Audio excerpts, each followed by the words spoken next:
Best tooth paste ఏది, worst tooth paste ఏది, average tooth paste ఏది, ఈ రోజు కొన్ని పేస్ట్ల పేర్లు చెప్పుకుందాము. చాలా రకాలుగా చెప్తారు, ప్రైస్ బట్టి చెప్తారు, దాంట్లో ఏదో కెమికల్స్ అంటారు, అవన్నీ కాదు. అసలు టూత్ పేస్ట్ ఏది బెస్ట్ అని చెప్పేదానికి ఆర్డిఏ వాల్యూ అని ఉంటుంది. అంటే రిలేటివ్ డెంటిన్ అబ్రేజివ్, అంటే మన పంటిని ఎంత అరగదీస్తుంది ఈ పేస్ట్ అనేది చాలా ముఖ్యం, గుర్తుపెట్టుకోవాల్సిన విషయం.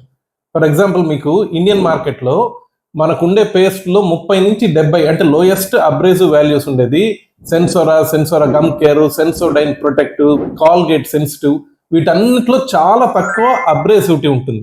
సో ఇవి వాడినప్పుడు మన పళ్ళు అరిగిపోయే అవకాశం చాలా తక్కువ.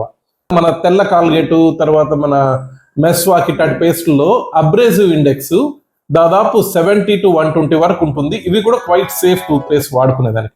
దంత్ కాంతి, డాబర్ రెడ్ కూడా హై ఆర్డిఏ వాల్యూస్ అనిపిస్తాయి, కానీ కరెక్ట్ గా ఇన్ఫర్మేషన్ కంపెనీ నుంచి లేదు. మరీ ఎక్కువ అరుగుదల 120 పైన, 200 పైన ఉండే టూత్ పేస్ట్లు ఏంటంటే ఎక్కువగా వైటనింగ్ టూత్ పేస్ట్లు, చార్కోల్ బొగ్గు టూత్ పేస్ట్లు, తర్వాత ఈ పర్పుల్ కలర్ టూత్ పేస్ట్లు, వీటన్నిటి వల్ల పళ్ళు ఎక్కువ అరుగుదల వస్తుంది. అంత అరగదీస్తాయి కాబట్టి కొద్దిగా పైన ఉండే గారెలు శుభ్రం చేస్తాయి, కానీ పళ్ళకి ప్రమాదం. ఈ విషయం ముఖ్యంగా గుర్తుపెట్టుకొని మీరు ఏ పేస్ట్ వాడాలో డిసైడ్ చేసుకోండి.